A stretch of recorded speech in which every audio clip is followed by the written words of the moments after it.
மற்றும் இதயத்தில் ஏற்படும் பிரச்சனைகளை நாம் எவ்வாறு சரி செய்து கொள்ளலாம் என்பதை பற்றி நம்மிடையே பகிர்ந்து கொள்ள வருகிறார் டாக்டர் பிரியா சொக்கலிங்கம் அவர்கள். நம் வீடியோலேவா நிகழ்ச்சியின் அடுத்த பகுதியாக வரவிருப்பது பல்லாண்டு வாழ்ந்திட. நேயர்களுக்கு காலை வணக்கம். இன்று நாம் இன்னும் கொஞ்சம் டீட்டெயில்ஸ் ஸ்ட்ரெஸ் பற்றி, மன அழுத்தத்தை பற்றி, அதை எப்படி கையாளுவது அப்படிங்கிறத பற்றி பார்க்கலாம்.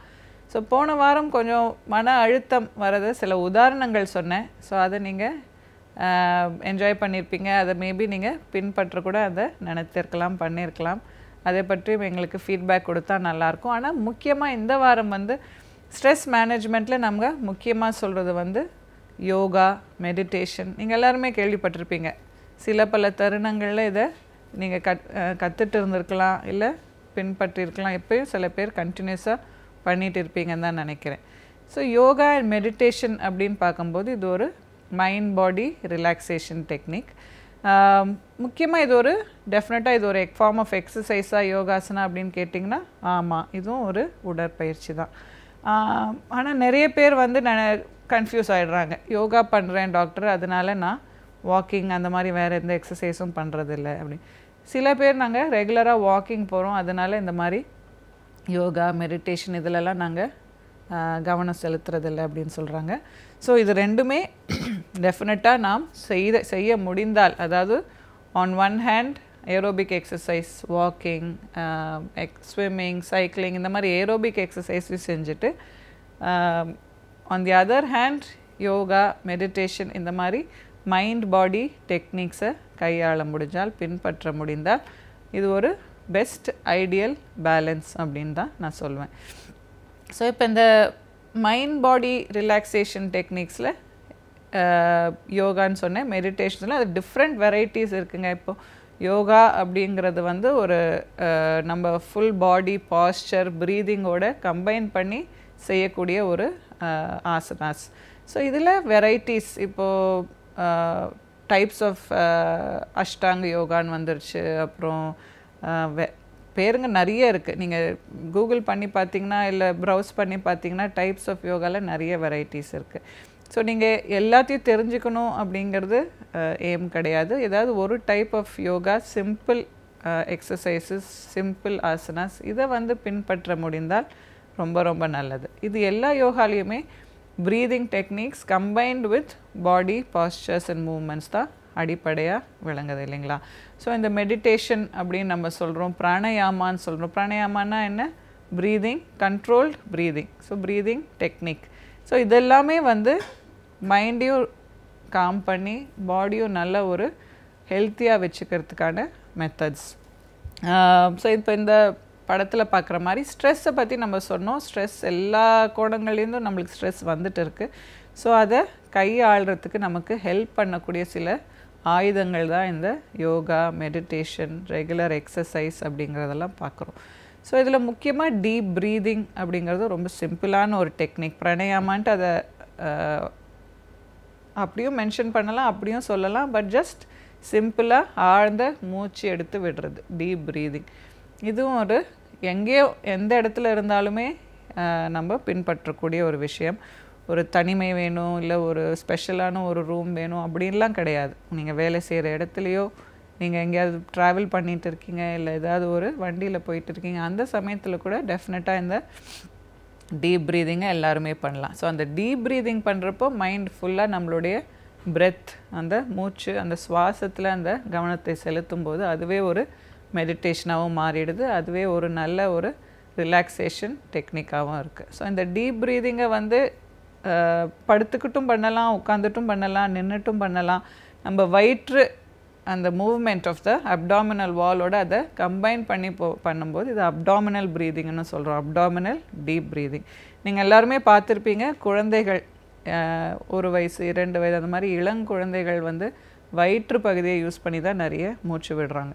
அதுக்கப்புறம் நம்ம வளர வளர அந்த வயிற்று பகுதியை மறந்து விடுகிறோம். மோஸ்ட்லி செஸ்ட் யூஸ் பண்ணி நம்ம ப்ரீத் பண்ணிகிட்டு இருக்கோம். ஸோ இந்த அப்டாமினல் டீப் ப்ரீதிங் அப்படிங்கிறது திரும்ப குழந்தை பருவத்துக்கே செல்வதா அப்படின்னு கேட்டிங்கன்னா ஒரு விதத்தில் அந்த டீப் ப்ரீதிங் ரொம்ப ரொம்ப நல்லது. நம்மளுடைய அப்டாமினல் மசில்ஸ், வயிற்று பகுதி, அந்த வயிற்று தசைகளையுமே நல்லா ஸ்ட்ராங்காக வச்சுக்கும். நம்மளுடைய ப்ரீதிங் கெப்பாசிட்டி நல்லா இம்ப்ரூவ் ஆகும்.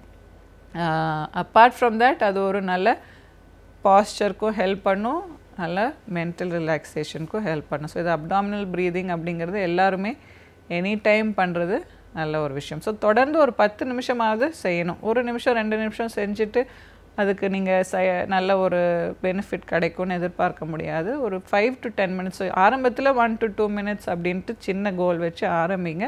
பட் அதுக்கப்புறம் ஒரு ஃபியூ வீக்ஸ் டு ஃபியூ மந்த்ஸில் அட்லீஸ்ட் 10 to 15 மினிட்ஸ் இதை நம்ம ரெகுலராக பண்ணால் ஒரு நல்ல பெனிஃபிட் கிடைக்கும். அதே மாதிரி மெடிடேஷன் பண்ணுறதுக்கும் ஸ்பெஷலாக ஒன்றும் டைம் ஸ்பேஸ் அதெல்லாம் தேவையில்லை.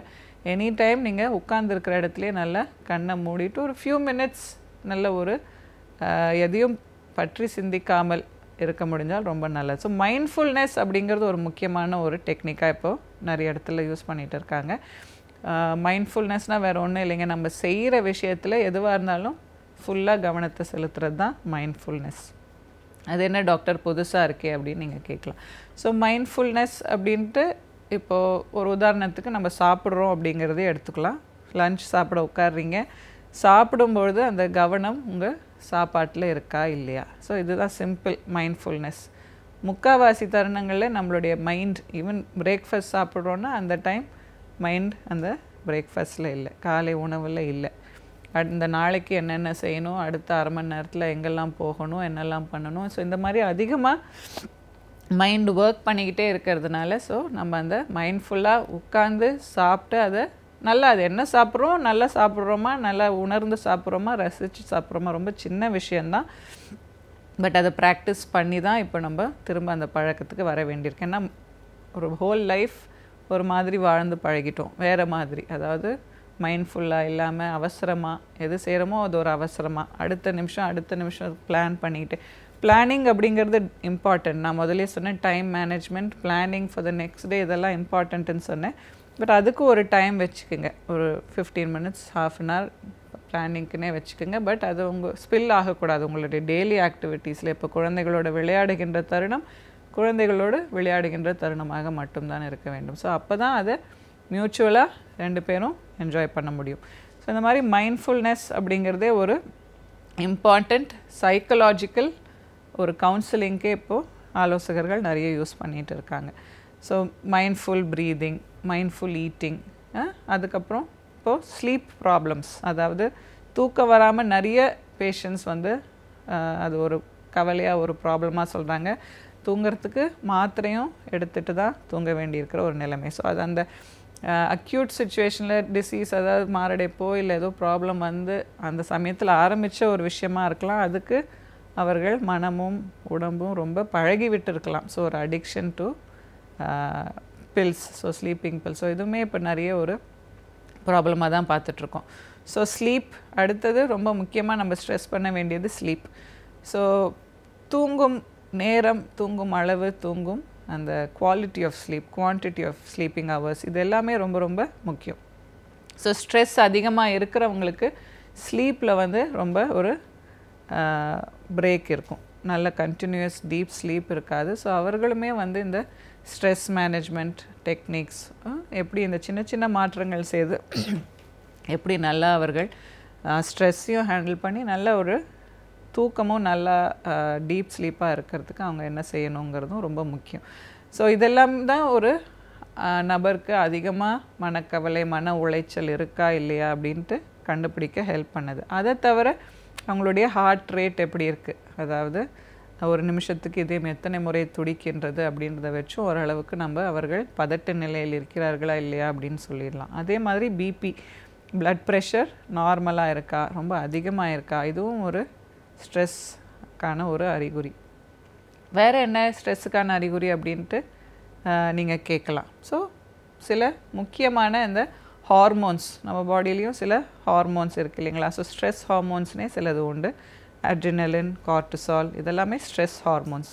ஸோ இது அப்பப்போ தேவையான நேரங்களில் அதிகமாயிட்டு திரும்ப நார்மல் லெவலுக்கு வந்துடணும். ஆனால் அன்ஃபார்ச்சுனேட்லி இப்போ இருக்கிற ஃபாஸ்ட் பேஸ்ட் லைஃப்பில் என்ன ஆகுது அப்படின்னு பார்த்தீங்கன்னா, இந்த ஸ்ட்ரெஸ் ஹார்மோன்ஸ் எப்பொழுதுமே இடைவிடாமல் அதிகமாக இருந்துகிட்டே இருக்குது. இதெல்லாம் நாம் கண்ட்ரோல் பண்ணி கட்டுப்படுத்தி ஒரு நல்ல நிலைமைக்கு கொண்டு வந்தால் டெஃபினட்டாக நல்ல healthy life, long life, stress free life வாழலாம். நாளுக்கு நாள் நாம் சந்திக்கும் பிரச்சனைகளை பற்றியும் அந்த பிரச்சனைகளில் இருந்து நம்மை நாம் எவ்வாறு விடுவித்துக் கொள்ளலாம் என்பதை பற்றியும் நம்மிடையே பகிர்ந்து கொள்ள வருகிறார் எழுத்தாளர் மனுஷபுத்திரன் அவர்கள்.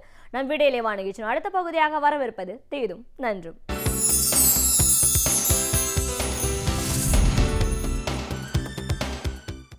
வணக்கம் நண்பர்களே, இன்னுமொரு இனிய காலை பொழுதில் தீதும் நன்றும் நிகழ்ச்சியில் உங்களை சந்திப்பதில் மிக்க மகிழ்ச்சி அடைகிறேன். பொதுவாக பெண்களுக்கு எதிரான குற்றங்கள், பெண்களுக்கு இழைக்கப்படுகிற அநீதிகள் தொடர்பாக பல்வேறு விவாதங்கள் நம்முடைய சமூகத்தில் நடக்கின்றன. அதை எப்படி அந்த அநீதிகளை களைவது, எப்படி தடுத்து நிறுத்துவது என்பதை பற்றிய ஒரு அக்கறைகளும் கூட சமூகத்தில் மிகவும் தீவிரமடைந்து வருகின்றன. ஆனால் நாம் உருவாக்குகிற தீர்வுகள் எல்லாம் உண்மையிலேயே அந்த பிரச்சனையை சரி செய்வதற்கு உதவுகிறதா அல்லது அந்த பிரச்சனையை மேலும் மோசமாக்குகிறதுக்கு உதவுகிறதா என்பதை நாம் சிந்தித்து பார்க்க வேண்டும். பல சமயங்களில் உண்மையான தீர்வுகளுக்கு பதில் போலியான தீர்வுகள் முன்வைக்கப்படுகின்றன. அது கூட பரவாயில்லை, அந்த தீர்வுகள் பல சமயங்களில் இன்னும் பெண்களுக்கு பாதகமான சூழ்நிலையை உருவாக்குகின்றன என்பதையும் நாம் வருத்தத்துடன் பதிவு செய்ய வேண்டியிருக்கிறது. பொதுவாக இரவு நேரத்தில் பணிக்கு செல்கிற பெண்களுக்கு பாதுகாப்பில்லை என்கிற ஒரு கருத்து என்பது பரவலாக இருக்கிறது. பெண்களுக்கு இரவு நேர பணிக்கு செல்லக்கூடிய சில பெண்கள் பாலியல் ரீதியான தாக்குதல்களுக்கு உள்ளான சம்பவங்களும் அவ்வப்போது நடந்திருக்கின்றன. அப்படி பார்க்கிற போது இதை எப்படி களைவது என்கிற ஒரு கேள்வி சமூகத்தினுடைய எல்லா மட்டங்களிலுமே இருந்து கொண்டிருக்கிறது. ஆனால் இதற்கு என்ன தீர்வுகள் முன்வைக்கப்படுகிறது? சமீபத்தில் கர்நாடக அரசு இந்த பிரச்சனையை எடுத்துக்கொண்டு இது எப்படி இரவு நேர பணிகளில் பெண்களினுடைய பிரச்சனைகளை தீர்ப்பது, அவர்களுக்கு ஏற்படக்கூடிய அபாயங்களை தீர்ப்பது என்று அதற்கான ஒரு நிபுணர் குழுவை அமைத்தபோது அவர்கள் கூறிய யோசனை என்பது, அவர்கள் பரிந்துரைக்கக்கூடிய யோசனை என்பது அதிர்ச்சி அளிக்கக்கூடியதாக இருக்கிறது. அதாவது ஐடி துறையில் பணியாற்றக்கூடிய பெண்களுக்கு இரவு நேர பணி கூடாது என்பதுதான் அந்த தீர்வு. இந்த தீர்வை படித்தபோது மிகவும் அதிர்ச்சியாக இருந்தது. ஏனென்று கேட்டால் இன்றைக்கு இருக்கக்கூடிய உலகமயமாதல் சூழலில் இரவு பகல் என்கிற வித்தியாசங்கள் அழிந்து போய்விட்டன. ஏனென்றால் இப்பொழுது இந்தியாவில் இருக்கக்கூடிய பல ஐடி நிறுவனங்கள் அவர்களுடைய பகல் பொழுது என்பது நம்முடைய இரவு பொழுது. அப்படி இருக்கிற போது அங்கே இருக்கக்கூடிய நிறுவனங்கள் அவர்கள் பகலில் வேலை செய்கிற போது அவர்களுக்காக இங்கு இரவு நேரத்தில் நம்முடைய நாட்டு நேரப்படி நாம் பணியாற்றுகிறோம். அப்படி இருக்கிற போது பெண்களுக்கு இரவு நேர ஐடி பணிகளை கொடுக்கக்கூடாது என்று சொன்னால் ஐடி துறையில் பெண்களை எடுப்பதே மிக மிக குறைந்து போய்விடும். உண்மைகள் இதைத்தான் விரும்புகிறதா? பெண்களுக்கு பாதுகாப்பளியுங்கள் என்று சொன்னால் பெண்களை வேலை இல்லாமல் வீட்டிற்குள் அடைத்து வைப்பது என்கிற நிலையைத்தான் இந்த நம்முடைய நாட்டில் அரசுகள் உருவாக்க விரும்புகின்றனவா என்கிற ஒரு கேள்வி எழுகிறது. இது உண்மையிலேயே ஒரு பிரச்சனையை எளிமைப்படுத்தி புரிந்து கொள்வது மட்டுமல்ல, போலியான தீர்வுகளையும் உருவாக்குவதாகும். உதாரணமாக, இரவில் ஒரு திரைப்படத்திற்கு சென்றுவிட்டோ அல்லது சொந்த வேலையாகவோ சென்று திரும்புகிற யாராவது பெண்கள் தாக்கப்பட்டால் உடனே சமூகத்திலிருந்து ஒரு குரல் எழுகிறது, பெண்கள் ஏன் இரவு நேரத்தில் வெளியே செல்ல வேண்டும் என்று. ஏன் இரவு என்ன ஆண்களுக்கு மட்டும் சொந்தமானதா?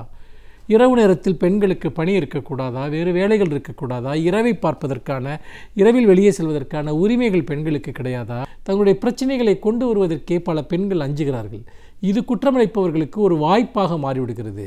பல சமயங்களில் ஒரு பாலியல் பலாத்காரத்திற்கு ஒரு பெண் ஆளாகிறார் என்றால் அவர்கள் காவல்துறையை நாடினால் அவர்களுடைய அடையாளம் வெளிப்படுத்தப்பட்டுவிடும். அவர்கள் சமூகத்தில் மேலும் அவமானங்களை சந்திக்க வேண்டும் என்கிற ஒரு நிலை இன்றைக்கு இருக்கிறது. அதே போல சமூகமும் கூட அவர்களின் மீது ஒரு தவறான மோசமான பார்வையை முன்வைக்கிறது என்கிற நிலையும் கூட இங்கு இருக்கிறது.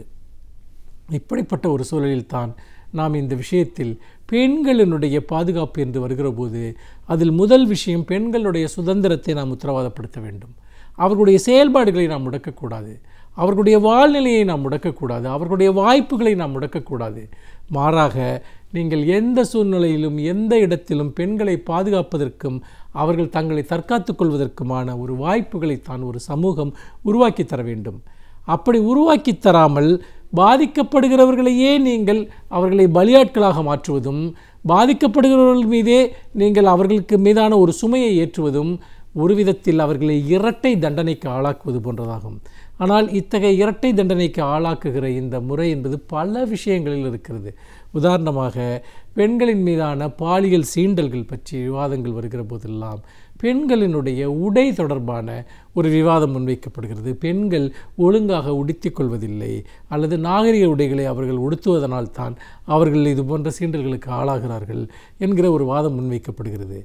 எப்பொழுதெல்லாம் குற்றமளிக்கப்படுகிறதோ அப்பொழுதெல்லாம் பெண்களை அவர்கள் ஒரு சமூகத்தில் ஒரு நாகரிக வாழ்க்கையை நோக்கி அவர்கள் முன்னேறி வருகிற போதெல்லாம் அல்லது ஒரு சமத்துவமான வாய்ப்புகளை நோக்கி முன்னேறி வருகிற போதெல்லாம் நீங்கள் இப்படி சமத்துவம் கோருவதால் தான் நீங்கள் இந்த சமூகத்தால் தண்டிக்கப்படுகிறீர்கள் அல்லது துன்பத்திற்கு ஆளாகிறீர்கள் என்று சொல்வதன் மூலமாக அவர்களை கலாச்சார ரீதியாக பண்பாட்டு ரீதியாக ஒடுக்குவதற்கான கருவியாக அந்த குற்றங்கள் மாற்றப்படுகின்றன. இது குற்றம் செய்தவரோடு சேர்ந்து அந்த பெண்களை துன்புறுத்துவதற்கு சமமான ஒன்று என்பதை நாம் மறந்துவிடக்கூடாது. அப்படி பார்க்கிற போது ஆடை கட்டுப்பாடு சம்பந்தமான விஷயங்கள், பெண்கள் எப்பொழுது நடமாட வேண்டும், எப்பொழுது நடமாடக்கூடாது, எங்கே செல்ல வேண்டும், செல்லக்கூடாது என்பது போன்ற விஷயங்களை எல்லாம் வலியுறுத்துவதன் மூலமாக நாம் எந்த விதத்திலும் பெண்களுக்கு சார்பாக பேசவில்லை, பெண்களை பாதுகாக்கவில்லை. மாறாக மேலும் மேலும் அவர்களை சுதந்திரமற்றவர்களாக சுயாட்சியற்றவர்களாக நாம் மாற்றுகிறோம். இதுதான் தீர்வுகள் என்று சொன்னால் இந்த தீர்வுகள் பிரச்சனைகளை விட மோசமானவையாக இருக்கின்றன. நிச்சயமாக பெண்களை நாம் பாதுகாப்பது என்பது, அது மனிதர்களை பாதுகாப்பது என்பது அடிப்படையான மனித உரிமைகளை பாதுகாப்பதோடு தொடர்புடையதாக இருக்க வேண்டும். பெண்களுடைய உரிமைகளை பறித்துவிட்டுத்தான் அவர்களை பாதுகாக்க வேண்டும் என்று சொல்வது என்பது அநீதியிலும் அநீதியான ஒரு விஷயம். அப்படி பார்க்கிற போது கர்நாடகாவில் மட்டுமல்ல, இன்னும் பல இடங்களில் இதுபோன்ற அணுகுமுறைகள் மனோபாவங்கள் இருக்கின்றன. இந்தியா மேலும் மேலும் ஒரு பழமைவாத சமூகமாக மாறிக்கொண்டிருக்கிறதோ, நவீன உலகின் மதிப்பீடுகளை விட்டது விலகிச் செல்கிறதோ என்கிற ஒரு வருத்தம் மேலிடுகிறது.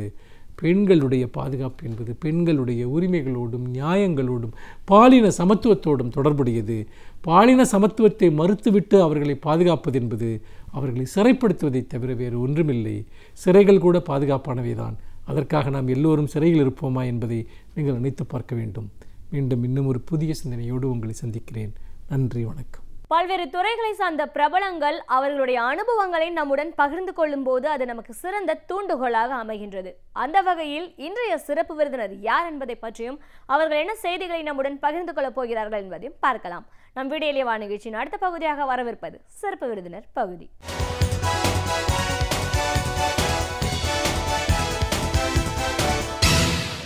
வணக்கம் நேர்களே, விடியலே வா நிகழ்ச்சியின் சிறப்பு விருந்தினருக்கான நேரம் இது.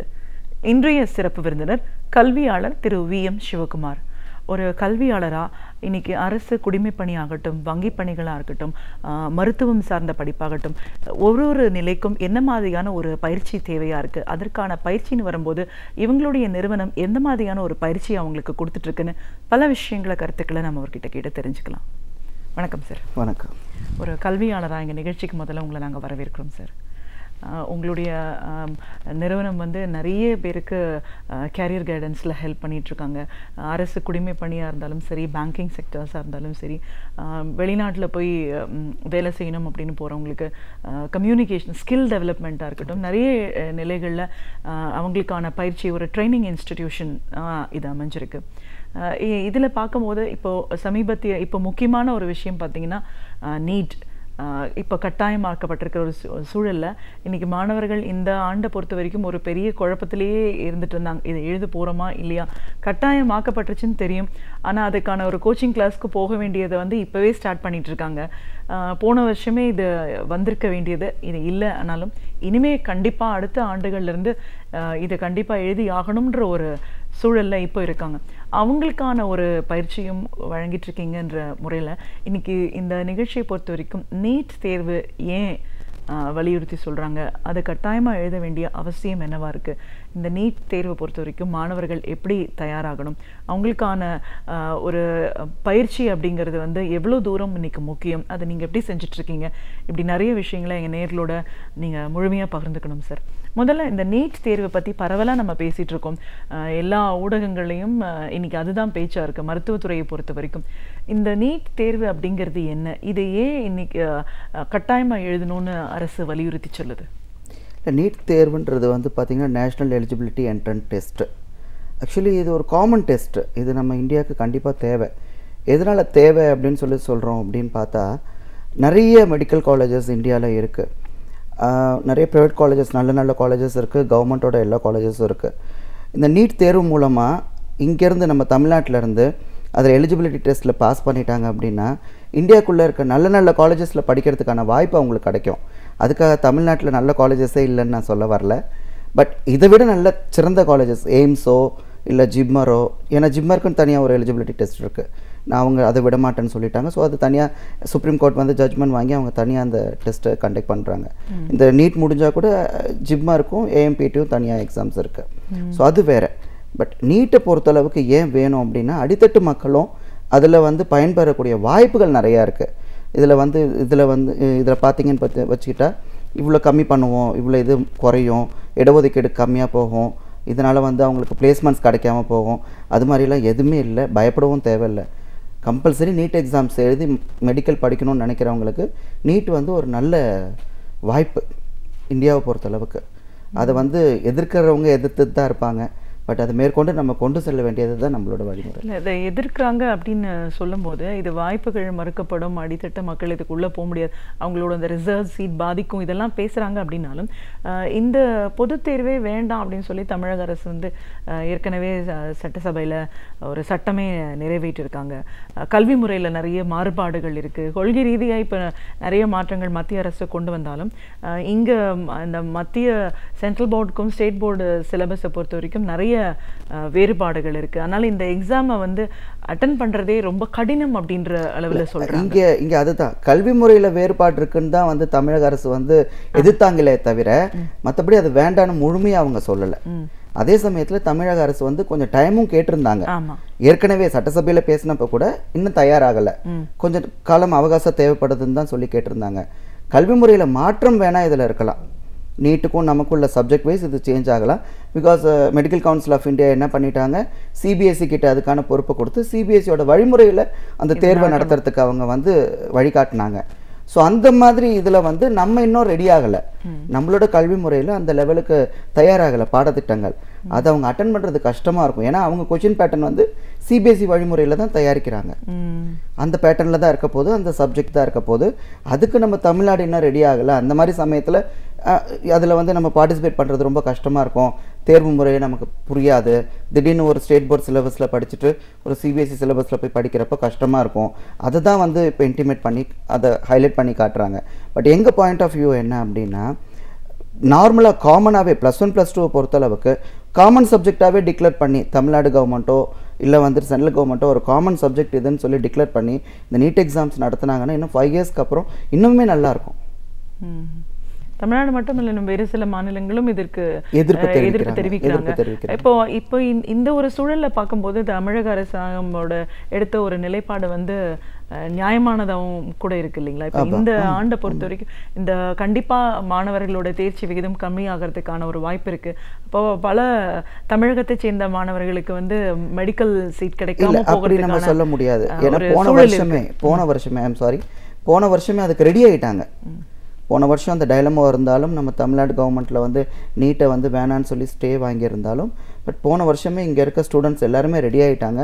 பேரண்ட்ஸ் முதல்ல ஒரு அவேர்னஸ் கிடச்சிருச்சு. எங்களுக்கு தெரிஞ்சு இந்த ஃபீல்டில் இருக்கனால நாங்கள் அதை முழுமையாக நாங்கள் சொல்கிறோம். போன வருஷத்துலேருந்து நீட் எக்ஸாம்ஸ்க்கு ஆயத்தம் இப்போ எழுத போகிற மாணவர்கள் அப்போவே ரெடி ஆகிட்டாங்க. அவங்க நீட் எக்ஸாம்ஸ்க்கான அந்த வேலைகளில் அவங்க தயாராகிட்டாங்க. தவிர சப்ஜெக்ட்டுமே ஒரு 50 to 60% வந்து என்ன படிச்சிருக்காங்களோ அதுதான் அவங்க எக்ஸாம்ஸில் எழுத போகிறாங்க. ஓகே, சப்ஜெக்ட்ஸ் அப்படின்னு வரும்போது நீங்கள் என்னதான் அவங்க படித்தது தான் எழுத போகிறாங்க அப்படின்னு நீங்கள் சொல்லியிருக்கீங்க அப்படின்னாலும் சிபிஎஸ்சி பேட்டர்னுக்கும் இதுக்கும் நிறைய வேறுபாடு இருக்குது அப்படின்னு பார்க்கும்போது சப்ஜெக்ட்ஸ் காமனாக இருந்தாலும் கொஸ்டின்ஸோட கேள்வி முறையில் வந்து நிறைய மாற்றங்கள் இருக்கும், கடினமாக இருக்கும் அப்படின்ற ஒரு பயமும் இன்னைக்கு மாணவர்கள் மத்தியில் இருக்குது. இதில் நெகட்டிவ் மார்க்ஸ் எல்லாம் கூட இருக்குது அப்படிங்கிறது வந்து இன்னும் ஒரு கூடுதல் பயத்தை ஏற்படுது. பொதுவாக இப்போ மாணவர்களோட மனநிலை எப்படி சார் இருக்குது? எனக்கு தெரிஞ்சு மாணவர்கள்லாம் அவங்க மனநிலையில் சரியான விகிதத்தில் தான் இருக்காங்க. இப்போ கடினமாக இருக்கும் அப்படின்றத பற்றி நம்ம இங்கே சொல்லணுன்னா, நம்ம இந்தியாவிலேயே உயர்ந்த படிப்புனா ஒரு 4-5 படிப்பு தான். ஐஏஎஸ், தென் அதுக்கப்புறமேட்டா மெடிசன், அப்புறம் டாக்டருக்கு முடித்ததுக்கப்புறம் இன்ஜினியர் ஆகணும், அப்புறம் அட்வொகேட்ஸ், இது மாதிரி தான். இந்த 4-5 படிப்பு தான் நம்ம வந்து உயர்ந்த படிப்பாகவே நம்ம வச்சிட்ருக்கோம். சின்ன பசங்கள்கிட்ட போய் கேட்டால் கூட அவங்க அதை தான் சொல்லுவாங்க, என்ன பண்ண போகிற ஃப்யூச்சரில் அப்படின்னா, நான் ஏஎஸ் ஆக போகிறேன், நான் டாக்டர் ஆக போகிறேன், நான் இன்ஜினியர் ஆக போகிறேன் அப்படின்னு. இந்த மாதிரி ஒரு உயர்ந்த படிப்பு இந்தியாவில் இருக்கிறப்போ அது கடினமாக தான் இருக்கும். அதுக்கான தேர்வு முறைகளும் கடினமாக தான் இருக்கும். அந்த 5 இயர்ஸ் 5.5 இயர்ஸ் படிச்சுட்டு வர டாக்டர்ஸ்க்குமே வந்து அது கடினமான சப்ஜெக்ட் தான். அப்போ தானே ஒரு உயிரை காப்பாற்ற முடியும். அதுக்கு ஒரு ப்ரிலிமினரியாக வர எக்ஸாம்ஸை கொஞ்சம் கடினமாக எழுதுறதுல ஒன்றும் தவறு இருக்கிறதா எனக்கு ஒன்றும் தெரியல. அடிப்படை மாற்றங்கள் தேவை இருக்கு அப்படின்னு சொல்லும்போது இந்த மாணவர்களோட பயம் வந்து கொஞ்சம் நியாயமானதாக நம்மளுக்கு படும். ஆனா இப்போ நீட் தேர்வை பத்தி சொல்லுங்க சார். இந்த எக்ஸாம் பொறுத்த வரைக்கும் இது என்ன சப்ஜெக்ட்ஸ் வருது, எவ்வளோ மார்க்ஸ் இருக்கு, இந்த தேர்வு முறை பத்தி சொல்லுங்க. 180 கொஷின்ஸ் டோட்டலாக. அதில் physics 45, chemistry 45, zoology and botany வந்து 45. ஸோ ஒரு கொஷினுக்கு 4 மார்க்ஸ், தென் 720 மார்க்ஸ். நெகட்டிவ் மார்க்ஸ் இருக்குன்னா -1. ஸோ இப்போது இந்த நெகட்டிவ் மார்க்ஸு ஒவ்வொரு கொஸ்டினுக்குமான மதிப்பெண்கள் இதெல்லாம் நம்ம பேசும்போது இப்போ மாணவர்கள் பொறுத்த வரைக்கும் இந்த தேர்வு எழுதுறதுக்கு அவங்க எப்படி தயாராகணும்? ஏன்னா இது எவ்வளோ நேரம் எழுத போகிறாங்க, எவ்வளோ கேள்வி இருக்குது அப்படின்னு இருந்தாலும் இந்த ஒரு கம்ப்ளீட்டாக இந்த பேப்பரில் இருக்கிற எல்லா கொஸ்டினையும் எழுதி முடிக்கிறதுக்கான வாய்ப்பு எவ்வளோ தூரம் இருக்குது? அந்த கால அவகாசம் இருக்குது. ஏன்னா 180 கொஷின் தான் பேட்டர்னில் கொடுத்துருக்காங்க. அந்த 3 மணி நேரம் போதுமானது. ஃபிசிக்ஸோ கெமிஸ்ட்ரியோ இல்லை அந்த பாட்னி ஜுவாலஜி எடுக்கிறதுக்கோ அந்த 3 மணி நேரம் போதுமான அளவுக்கு தான் அந்த கொஷின் பேட்டர்ன் இருக்க போகுது. அதே மாதிரி இது சூஸ் த பெஸ்ட் ஆன்சர் தான். ஸோ கால்குலேஷன்ஸ் அதெல்லாம் வந்துட்டு கெமிஸ்ட்ரியில் வர்றதுக்கான வாய்ப்பு இருக்குது. பட் ஃபிசிக்ஸ் அண்ட் பாட்னி ஜுவாலஜியில் அதை பொறுத்து எதுவும் வரப்போகிறது இல்லை. இது விஷுவலாகவும் பார்க்கணுன்ற அவசியமும் கிடையாது. தென் அவங்க நீட் சிலபஸில் என்ன கொடுத்துருக்காங்கன்றதே வந்து வெப்சைட்டில் வந்து போட்டிருக்காங்க. அந்த சிலபஸில் இருந்து தான் கொஷின் வரப்போகுது. அதை தாண்டி அவுட் ஆஃப் சப்ஜெக்ட் வரதுக்கான வாய்ப்பு கொஞ்சமும் கிடையாது. ஸோ சம்பவம் நம்ம இங்கே எழுதுகிற எக்ஸாம்ஸில் பார்த்தீங்கன்னா இந்த கொஷின் வந்து அவுட் ஆஃப் சிலபஸில் வந்துருச்சு, இது எங்களுக்கு எழுத முடியல, ரொம்ப டஃப்பாக இருந்தது அப்படின்னு பசங்க வந்து எக்ஸாம் ஹால் விட்டு வெளியில் வந்தோடனே நம்ம நிறைய கேட்டிருக்கோம். பட் நீட்டை பொறுத்தளவுக்கு அவங்க தெளிவாகவே பேட்டர்ன் ரெடி பண்ணியிருக்காங்க. இந்த இயருக்கு இந்த பேட்டர்னில் இருந்து தான் கொஷின் வரப்போகுதுன்றதையும் சொல்லிட்டாங்க. அந்த கொடுத்துருக்க மார்க்ஸு அந்த 3 ஹவர்ஸ்க்கு ரொம்ப போதுமான அளவுக்கு எழுத போகிறாங்க. ப்ரிப்ரேஷனை பொறுத்தளவுக்கு என்ன படித்தாங்களோ அதை ரிவிஷன் எடுத்தாலே ஒரு 50 to 60% அந்த கொஷின்ஸ் தான் வரப்போகுது. சிபிஎஸ்சி சிலபஸ்க்கும் நமக்கும் வந்து வேரியேஷன்ஸ் இருக்குது, நம்ம அக்செப்ட் பண்ணிக்கலாம். பட் அதில் இருக்க பேட்டர்ன் தான் இதுலேயும் இருக்குது. ஒன்றும் பெருசாக ஒரு மாறுதல் வந்து அவங்க கொடுக்க போகிறது இல்லை. அதில் அதை எதுவும் மாற்றிக்கவும் இல்லை. ஆனால் இன்னும் கொஞ்சம் மெனக்கெடணும், அவ்வளோதான்.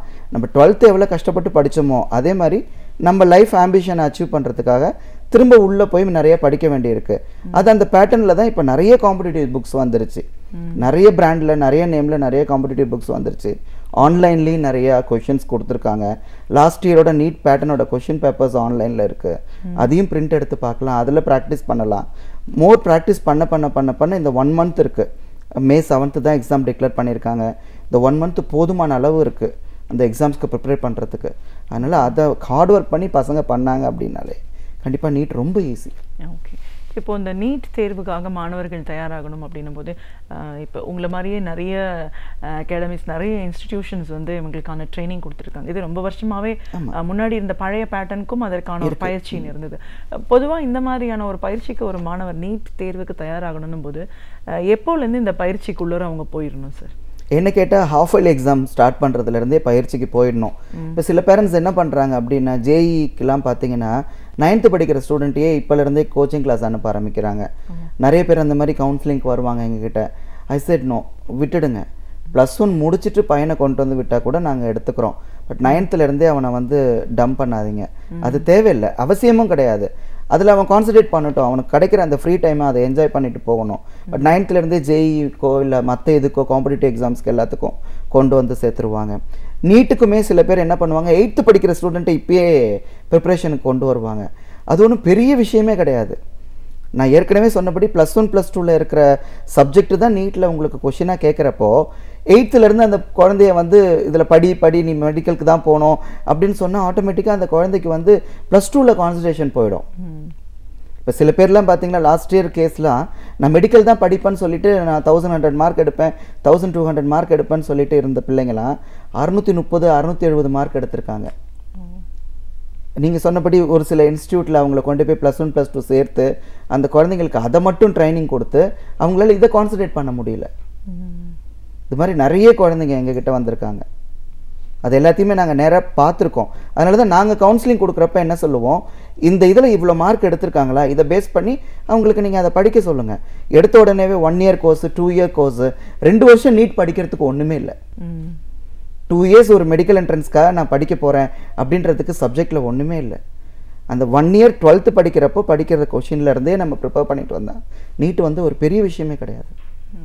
அந்த எக்ஸாம் டைமில் ரிவிஷன் பண்ணிவிட்டு இந்த இதுக்காக 1 மாதம் ஸ்பெண்ட் பண்ண போகிறோம். மே 7th அப்புறம் அவங்க ஃப்ரீ ஆகிடுவாங்க. ஏப்ரலில் எக்ஸாம் முடியறது, மே 7th வரைக்கும் படிக்க போகிறோம். இது அவங்க கொடுத்துருக்கிறதே அவ்வளோதான். ஒரு 40 days மறுபடியும் ஹார்ட் ஒர்க் பண்ண போகிறோம். இந்த 40 days ஹார்ட் ஒர்க் பண்ணி அந்த எக்ஸாமை ஈஸியாக எழுதலாம். இதுக்காக ரொம்ப மெனக்கேட்டுட்டு 2 இயர்ஸ் கோர்ஸு 1 இயர் கோர்ஸு இல்லை நான் 3 இயர்ஸ் தான் நீட்டுக்கு ப்ரிப்பேர் பண்ணுறேன், அதெல்லாம் அவசியமே கிடையாது. இந்த மார்க் டெஸ்ட்டை பற்றி சொல்லுங்கள் சார். மார்க் டெஸ்ட் வந்து எவ்வளோ தூரம் ஒரு ஆக்சுவல் டெஸ்ட் மாதிரி ரியலாக கண்டக்ட் பண்ண முடியுது? எவ்வளோ தடவை ரிப்பீட்டடாக அவங்களுக்கு இந்த மாதிரியான ஒரு டெஸ்ட் கொடுக்க வாய்ப்பு இருக்குது? குறைஞ்சது இந்த டைமில் இப்போ கிராஷ் கோர்ஸ்னா 1 மந்த்துக்கு 25 கிளாஸஸ் வரும். 20லேருந்து 25 கிளாஸ் கண்டிப்பாக இருக்கும். சண்டேஸ் விட்டுருவோம். சில இன்ஸ்டியூட்டில் சண்டேஸும் வைக்கிறாங்க, பட் சண்டேஸ் விட்டுருவோம். 25 கிளாஸஸ் இருக்குது. மார்னிங் செஷனில் அவங்களுக்கு சப்ஜெக்டை ரிவிஷன் பண்ணிவிட்டு ஆஃப்டர்நூன் செஷனில் ஒரு 1 hour போதும். 25 மார்க் டெஸ்ட் நம்ம கண்டக்ட் பண்ணலாம் ஈஸியாக. சப்ஜெக்ட் வைஸ் கண்டக்ட் பண்ணலாம் ஈஸியாக. ஸோ டெய்லி பேசிஸில். ஏன்னா இதுக்கு முன்னாடி நமக்கு நீட்டு தான் இல்லை, ஆனால் ஜிப்மர் இருந்தது, எய்ம்ஸோடது இருந்தது, நம்ம சிஎம்சியோடது இருந்தது. இவங்க எக்ஸாம்ஸோட பேட்டர்ன்ஸ்லாம் மோர் தென் 18 இயர்ஸ்க்கு மேலே இருக்குது நம்மக்கிட்ட. அதே பேட்டர்ன் தான் நீட்டு.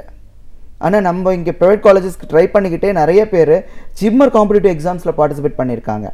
ஓகே, எய்ம்ஸ்க்காக பார்ட்டிசிபேட் பண்ணியிருக்காங்க. அந்த அளவுக்கு எல்லாம் ப்ராக்டிஸ் பண்ணிட்டு தான் இருந்தாங்க. மெடிக்கல்னு வரப்போ நம்மளோட கனவு என்ன? ஒரு நல்ல காலேஜ் இருக்கணும், ஒரு சென்ட்ரல் கவர்மெண்ட் காலேஜ் இருக்கணும், எய்ம்ஸ் மாதிரியோ இல்லை ஜிப்மர் மாதிரியோ ஏதோ ஒரு காலேஜ் வேணும்னு. இங்கே நமக்கு ப்ரைவேட் காலேஜஸில் இருந்தால் கூட, தமிழ்நாடு கவர்மெண்ட்லேயே நமக்கு வந்து இதுலேயே வந்தால் கூட, ஆக்சுவலி கட் ஆஃப் மார்க்லேயே நமக்கு வந்தால் கூட, பட் நம்ம ஜிம்மர்லேயும் ட்ரை பண்ணிட்டு இருந்த பசங்களும் இருந்திருக்காங்க. அங்கே இருக்கிற சீட் தெரியும், 200 சீட்ஸ் தான் இருக்குன்னு தெரியும். ஆனால் அதை வந்து 2 லட்சம் பேர் எழுதிட்டு இருந்தாங்க ஆல் ஓவர் இந்தியாவில். அதே கான்செப்ட் தான் இப்போ நீட்டுக்கும் நடக்கிறது. இவ்வளோ சீட்ஸ்ன்னு தெரியுது. போன வருஷம் 45,000லேருந்து 50,000 சீட்டுன்னு சொல்லியிருந்தாங்க. இப்போ அதை இன்க்ரீஸ் பண்ணியிருக்காங்க. ஸோ அதுக்கு வந்து கிட்டத்தட்ட ஒரு 10 லட்சம் பேர் எழுத போகிறோம். ரேஷியோ ஒன்று தான். 200 சீட்டுக்கு இவ்வளோ பேர், 50,000 சீட்டுக்கு 10 லட்சம் பேர். 12th எக்ஸாம் மாதிரி தான் இதுவும். ரேஷியோஸ் ஒன்றும் டிஃப்ரெண்ட் ஆக போகிறதில்ல, அதே ரேஷியோ தான். அதனால் கஷ்டப்பட்டு இதை ஒரு 40 நாள் படித்து இதை நம்ம ஹார்ட் ஒர்க்கோடு நம்ம இந்த எக்ஸாமை நம்ம வந்து ஃபேஸ் பண்ணோன்னா கண்டிப்பாக பாஸ் பண்ணலாம். ஓகே, ஸோ இப்போ ஒரு ட்ரைனிங் சென்டர்ஸ் இன்ஸ்டிடியூஷன்ஸ் வந்து டீச்சிங் ஒரு பக்கம் கொடுக்குறாங்க, மார்க் எக்ஸாம்ஸ் ஒரு பக்கம் கண்டக்ட் பண்ணுறாங்க அப்படின்னாலும் இந்த ட்ரைனிங்கோட கம்ப்ளீட் கண்டென்ட் என்ன சார்? இப்போது எக்ஸாம் எழுதுறதை பற்றியும் சொல்லி கொடுப்பீங்களா? அந்த மார்க்கிங், ஏன்னா இது எல்லாமே அப்ஜெக்டிவ் டைப் அப்படிங்கிறதுனால almost all the answers appear to be similar, correct அப்படிங்கிற மாதிரியான. ஸோ இதில் கெஸ் அந்த மாதிரி ஃப்ளூக்லாம் கண்டிப்பாக ஸ்டூடெண்ட்ஸ் எழுதுறதுக்கு வாய்ப்பு இல்லை. ஸோ இப்போ எந்த அளவுக்கு அவங்கள தரவு பண்ணுறதுக்கு ஒரு இன்ஸ்டிடியூஷன்ஸ் ஹெல்ப் பண்ணுது? அதுதான் ஏற்கனவே நான் சொன்னபடி சப்ஜெக்ட் வைஸ் நம்ம போகிறப்போ ஆட்டோமேட்டிக்காக அந்த பசங்களுக்கு பதிய ஆரம்பிச்சிடும். இப்போ நீங்கள் கேட்டிங்க ஏற்கனவே விஷுவலாக நீங்கள் காட்டுறீங்களா? எஸ், ஆப்வியஸ்லி விஷுவலாகவும் காட்டுறோம். விஷுவலாகவும் நாங்கள் வந்து வீடியோஸ் காட்டுறோம். சில இந்த பயாலஜியை பொறுத்தளவுக்கு உங்களுக்கு அந்த படத்தை காமிச்சிட்டு அதிலேருந்து உங்களுக்கு டீச் பண்ணால் மட்டும்தான் பசங்களுக்கு ரிஜிஸ்டர் ஆகும். ஸோ விஷுவலாகவும் காட்டுறோம், அதே சமயத்தில் சப்ஜெக்டை நாங்கள் வந்து எலாபரேட் பண்ணி போர்ட்லேயும் எழுதியும் காட்டுறோம். இது ரெண்டுமே நடக்கிறதாங்க. ஏன்னா இது டிஜிட்டல் மயமாக எடுத்து எல்லாமே. ஸோ கிளாஸ் ரூம்ஸே டிஜிட்டல் லெவலில் போனால் மட்டும்தான் ஸ்டூடெண்ட்ஸே வந்து இன்ட்ரெஸ்ட்டாக படிக்க ஆரம்பிக்கிறாங்க. இப்போ முன்னெல்லாம் பார்த்தீங்கன்னா பேரண்ட்ஸ் கொண்டு போய் விடுற இடத்துல தான் ஸ்டூடெண்ட்ஸ் போய் படிச்சுட்டு இருந்தாங்க.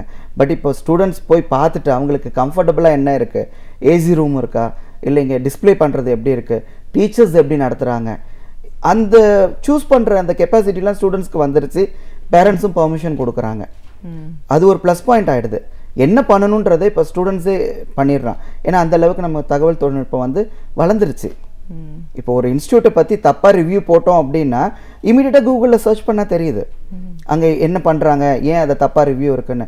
அது போல் ஸ்டூடெண்ட்ஸே எல்லாம் ரெடி ஆகிடுறாங்க ஆல்மோஸ்ட். ஸோ இப்போ ஒரு ஸ்டூடெண்ட் நீட்டுக்குன்னு உள்ளே வரப்போ முதல்ல அவனுக்கு என்ன கெப்பாசிட்டி இருக்குது, இவன் கேப்பபிள் இல்லையான்றதை வந்து கவுன்சிலிங் ஸ்டேஜ்லேயே நாங்கள் கைட் பண்ணிவிடுவோம். அதிலே ஃபில்ட்ரு பண்ணிவிடுவோம் மேக்ஸிமம். அப்படி ஃபில்ட்ரு பண்ணுறப்போ இந்த ஒரு 60% மார்க் 70% வர பசங்களெல்லாம் வந்து ஒரு செட் ஆஃப் கிளாஸ் ரூமில் வச்சிடுறோம். ரியலாகவே 10th வந்து 480 492 அவ்வளோ ஸ்டூடெண்ட்ஸ் இருக்காங்க எங்கள் இன்ஸ்டியூட்டில். அந்த லெவல் இருக்க ஸ்டூடெண்ட்ஸ்க்கு எல்லாரையுமே தனியாக ஒரு கிளாஸ் ரூமில் வச்சுருக்கோம். இது வந்து ஏன் இப்படி செப்பரேட் பண்ணுறீங்க அப்படின்னு கேட்குறதுக்காக கிடையாது. அந்த 1 month அந்த ஸ்டூடெண்ட்ஸ் என்ன பண்ணுவாங்க, ஸ்கூலில் இருக்க ஃப்ரெண்ட்ஸை விட்டுட்டு தனியாக மெடிக்கல் படிக்க வந்திருப்பாங்க. இந்த 40 நாள் ஒரு கிளாஸ் ரூமில் உட்கார வைக்கிறப்போ இந்த பையன் அந்த பையனுக்கு எடுத்துடக்கூடாது. ஸோ எல்லாரும் காமனாக படிக்கணும். இவனுக்கு கொடுக்க வேண்டிய இன்புட்டை நாங்கள் தனியாக ஸ்பெஷலாக கொடுப்போம், அந்த பையனுக்கு கொடுக்க வேண்டிய இன்புட்டை நாங்கள் தனியாக ஸ்பெஷலாக கொடுக்குறோம். இதில் டிஃப்ரெண்ட் நமக்கு நல்லாவே தெரியும். இவன் வந்து சீக்கிரம் அப்சர்வ் பண்ணிப்பான், ஏன்னா இவனோட எய்ம் வந்து கம்ப்ளீட்டாக அதில் தான் இருக்கும். பட் இது இந்த கேட்டகரியில் வர ஸ்டூடெண்ட்ஸ் வந்து பார்த்தீங்கன்னா கொஞ்சம் விளையாட்டுத்தனமாக இருப்பாங்க, பட் அவங்களோட ஆம்பிஷனும் மெடிசன் தான் போகணும் அப்படின்றது இருக்கும். பட் பேரண்ட்ஸ் வந்து சொல்லி வந்து ஜாயின் பண்ண மாட்டாங்க. மெடிசன் இன்ஜினியரிங் காலேஜை பொறுத்தளவுக்கு பேரண்ட்ஸ் வந்து தள்ளி விட்டு போகிறதெல்லாம் ரொம்ப காலம் ஆகிடுச்சு. பசங்களாம் அவங்க ஃபீல்டை சூஸ் பண்ணுற காலம் இப்போ வந்துருச்சு. அதனால வந்து மார்க் டெஸ்ட் அவங்களுக்கு கொடுக்க ஃபர்ஸ்ட் ஒரு 2 டெஸ்ட்லேயே அவங்க ரெடி ஆகிடுவாங்க. ஏன்னா அந்த பேட்டர்ன் நமக்கு ரொம்ப கம்மி. நம்ம 200 மார்க்ஸில் 30லேருந்து 40 மார்க்ஸ் தான் ஒன் வேர்ட் ஆன்சர் நமக்கு வருது. மீதி எல்லாமே தியரி தான் நமக்கு கொடுக்குறோம். 5 மார்க்ஸ் அண்ட் 10 மார்க்ஸ் போயிடுறோம். பட் இதில் வந்து பண்ணுறப்போ பசங்களுக்கு அந்த இன்ட்ரெஸ்ட் ஆட்டோமேட்டிக்காகவே வந்துடும். இப்போ காலையில் ஃபிசிக்ஸ் நாங்கள் எடுக்கிறோம் சப்ஜெக்ட் அப்படின்னா 2 ஹவர்ஸ் நாங்கள் பிரிச்சிருக்கோம். அந்த ஃபிசிக்ஸ் மேக்ஸிமம் நாங்கள் எடுத்துகிட்டு அன்றைக்கி ஃபஸ்ட் டேவே நாங்கள் ஃபிசிக்ஸ் கொடுத்துட்டா பசங்க ரெடி ஆகிடுறாங்க அதை எழுதுறதுக்கு. 2 டெஸ்ட்லேயே அவங்களுக்கு தெளிவாயிடும், இந்த பேட்டர்னில் தான் பண்ணணும், இந்த டைமிங்குள்ளே முடிக்கணும்.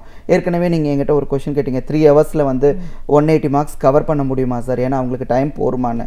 இதை ப்ராக்டிஸ் பண்ண அங்கே போய் அந்த கொஷின் பேப்பர் பார்த்தோன்னே ரெடி ஆகிடுவாங்க.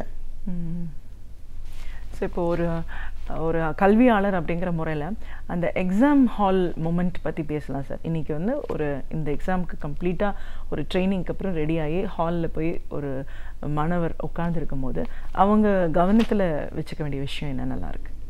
முதல் எய்மு நம்ம நீட்டுக்கு தான் வந்திருக்கோம், மெடிக்கலுக்கு தான் போகணும், நம்ம டாக்டர் ஆகணும். இது மெயினாக மைண்ட் செட்டோடு அவங்க உள்ளே போனாங்கன்னா கண்டிப்பாக அந்த டென்ஷன்லாம் இருக்காது.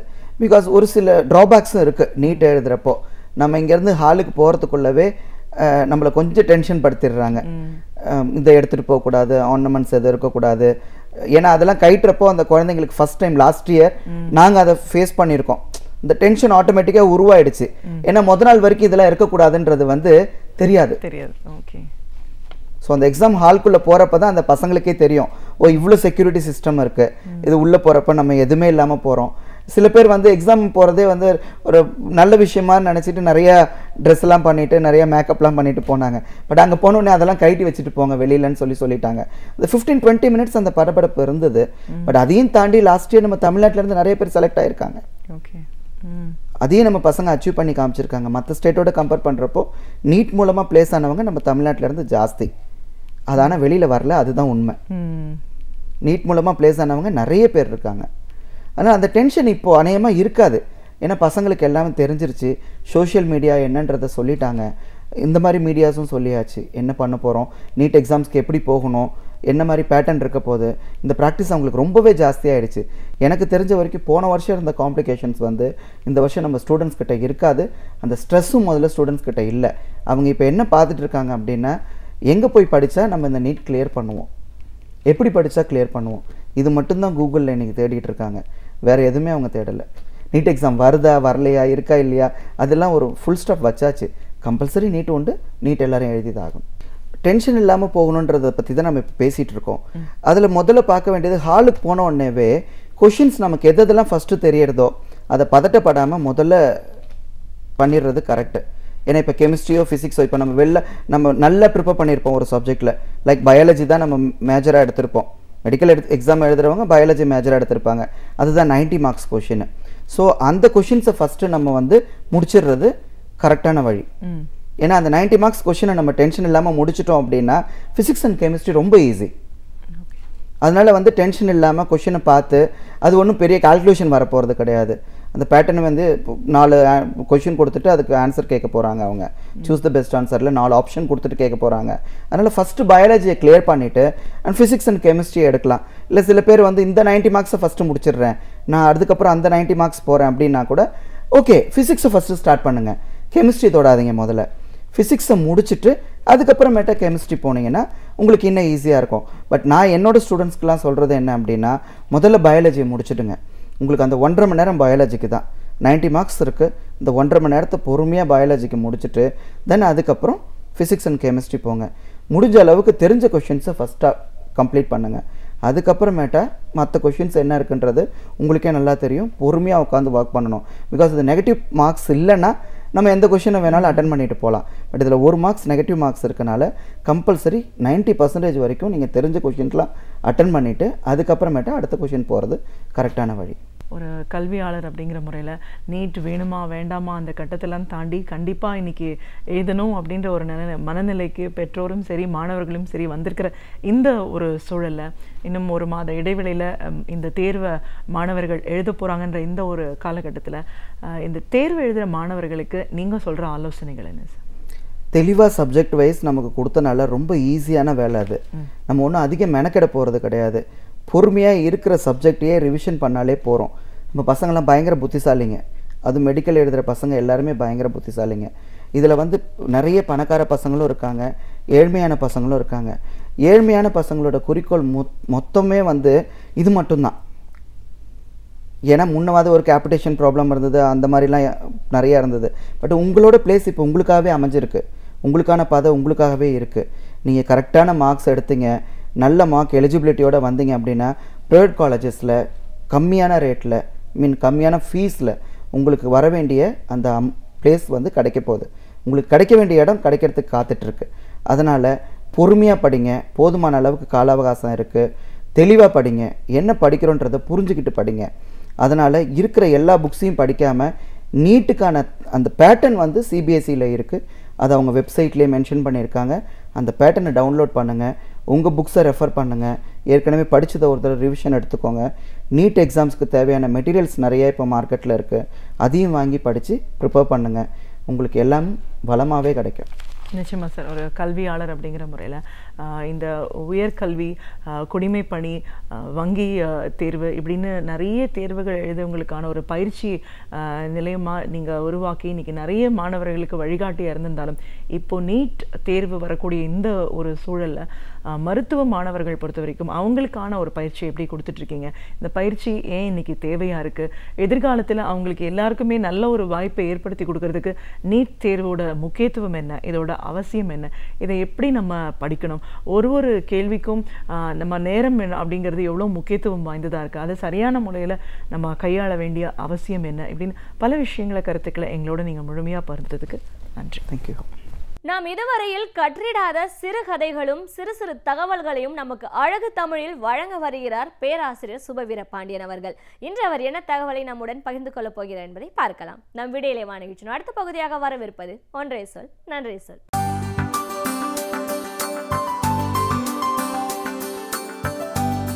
அனைவருக்கும் என் அன்பு வணக்கம்.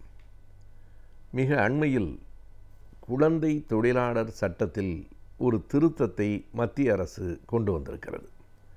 சைல்டு லேபர் அமெண்ட்மெண்ட் ஆக்ட் 2016 என்பது அதனுடைய பெயர். அந்த சட்டம் ஒரு மேம்போக்காக படிக்கிற போது நல்ல சட்டம் போல தோன்றுகிறது. ஆனால் ஆழ்ந்து படிக்கிற நேரத்தில் பல்வேறு விதமான புதிய சிக்கல்களை அந்த சட்டம் கொண்டு வந்திருக்கிறது என்பது தெரிகிறது. குழந்தைகள் என்பவர்கள் வேலை செய்வதற்காக இருக்கிறவர்கள் இல்லை.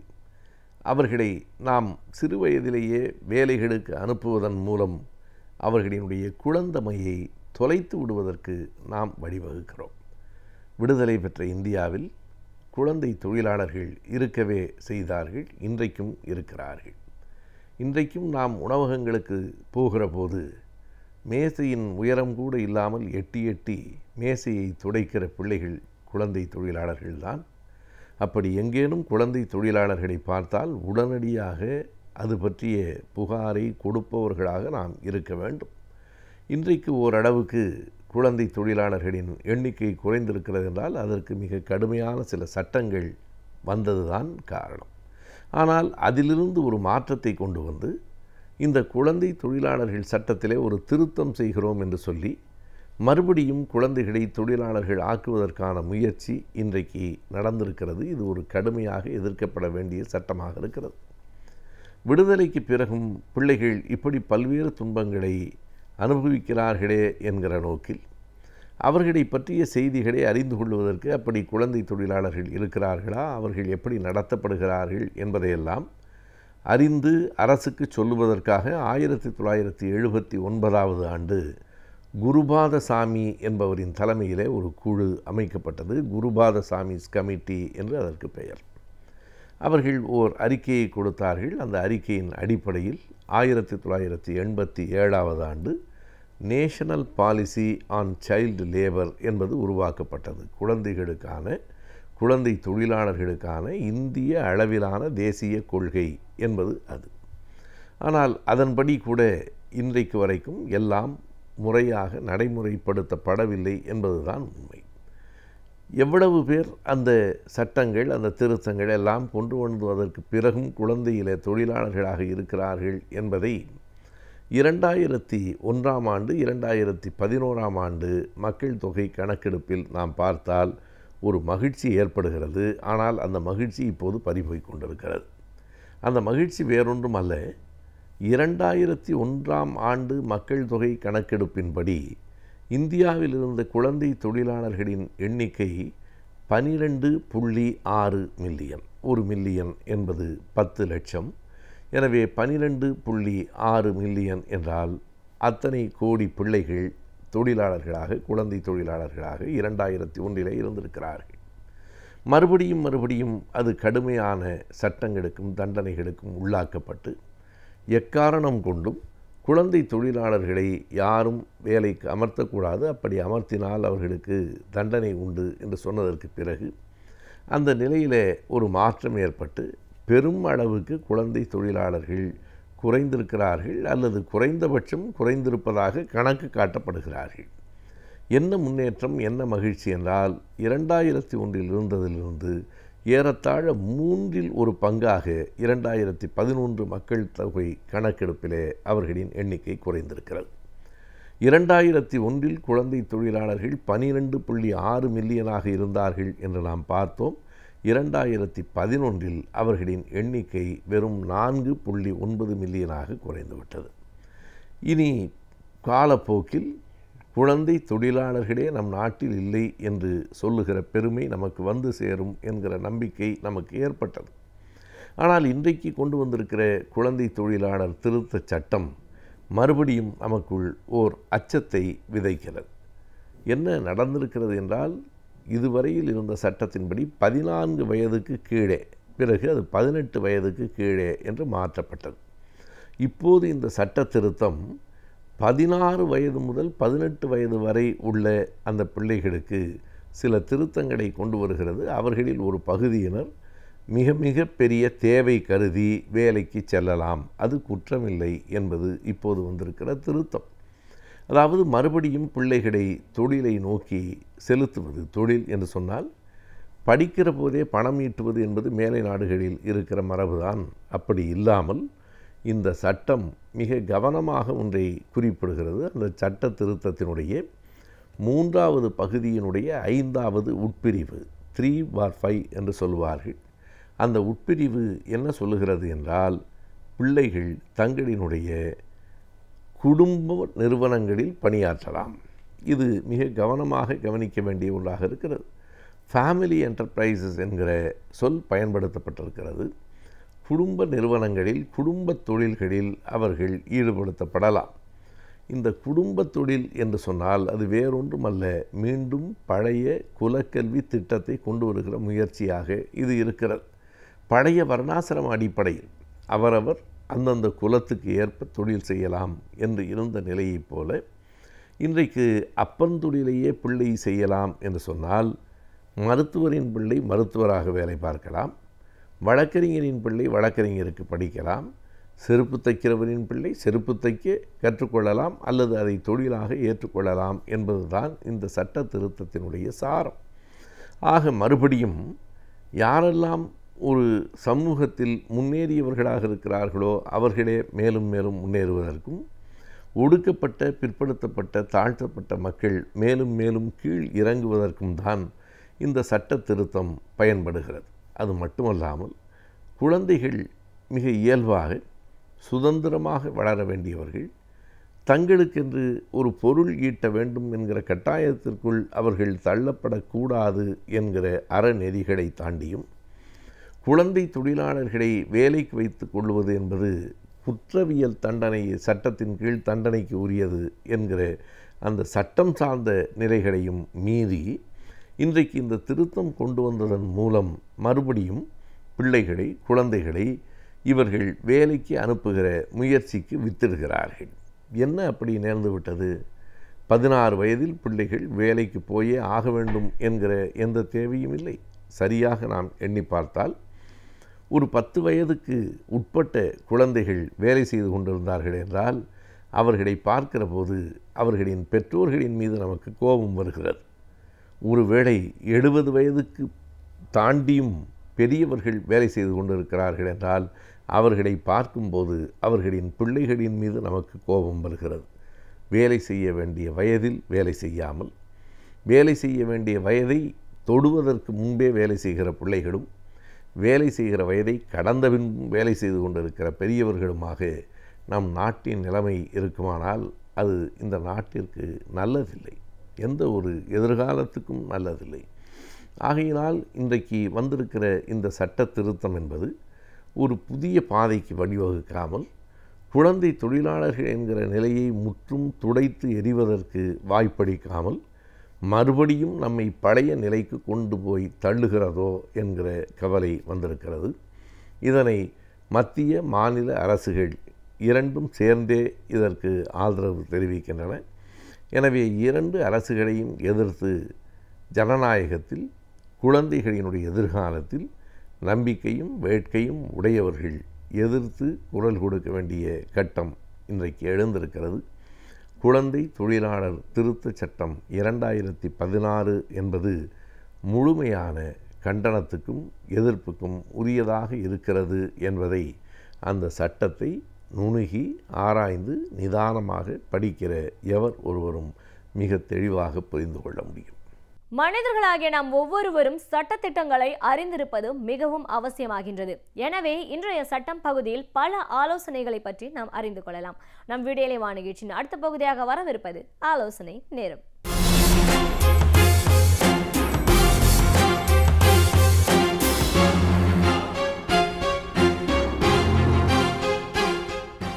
வணக்கம். இன்றைய ஆலோசனை நேரத்தில் ஒரு முக்கியமான விஷயத்தை பற்றி நம்ம பேச போகிறோம்.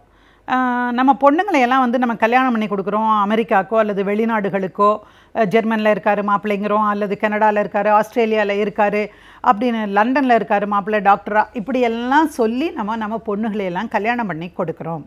கல்யாணம் பண்ணினதுக்கப்புறமா அவர்கள் சந்தோஷமாக வாழ்ந்தால் நமக்கும் நிம்மதி, அந்த 2 நபர்களுக்கும் அது நிம்மதியை அளிக்கிற விஷயம். ஆனால் அதை தாண்டி இப்போ அங்கே போயிட்டு சமீபத்தில் வந்த ஒரு கேஸ் தான் எனக்கு இதை வந்து உங்கள் மத்தியில் எடுத்து சொல்லணும்னு தோணுச்சு. பையனும் பொண்ணும் கல்யாணம் பண்ணிக்கிறாங்க. பையன் அமெரிக்காவில் வேலை செய்கிறான். அங்கே போயிட்டு கொஞ்ச நாள் இருக்கிறாங்க. என்ன காரணம் என்பது உணரப்பட முடியவில்லை இந்த பெண்ணால். அதுக்கு பிறகு அந்த பெண் வந்து ஒரு மாதம் 2 மாதம் நீ வீட்டில் இருந்துட்டு வா, எனக்கு கொஞ்சம் ப்ராஜெக்ட் ஒர்க் இருக்குது, நான் அந்த கண்ட்ரிக்கு போகணும், இந்த கண்ட்ரிக்கு போகணும் அப்படின்னு சொல்கிறாரு. இந்த பெண்ணு இந்தியா வராங்க. இந்தியா வந்ததோடு சரி, அடுத்து ஒரு மாதம் 2 மாதம் அப்படிங்கிறதுக்குள்ளே இந்த பொண்ணு கொஞ்சம் லீவை நீட்டிச்சா, அதுக்குள்ளே என்னாச்சுன்னா டைவர்ஸ் ஆர்டரே வந்துடுச்சு. அப்போ என்னன்னா, ஒரு இந்தியாவில் திருமணம் செய்து கொண்ட ஒரு கப்புள் இவங்க வந்து வெளிநாட்டில் போய் இருக்கிற பொழுது அவர்களுக்கு வந்து அடிப்படையான காரணம் இருக்கலாம், நமக்கு தெரியாது அந்த விஷயம். ஆனால் என்ன காரணமாக இருந்தாலும் அந்த பெண்ணுக்கு தெரியாமலே இவர் டைவர்ஸ் வாங்க முடியுமா அப்படின்னு கேள்வி கேட்டு கொதிச்சு போய் அவங்க என்கிட்ட வந்தாங்க.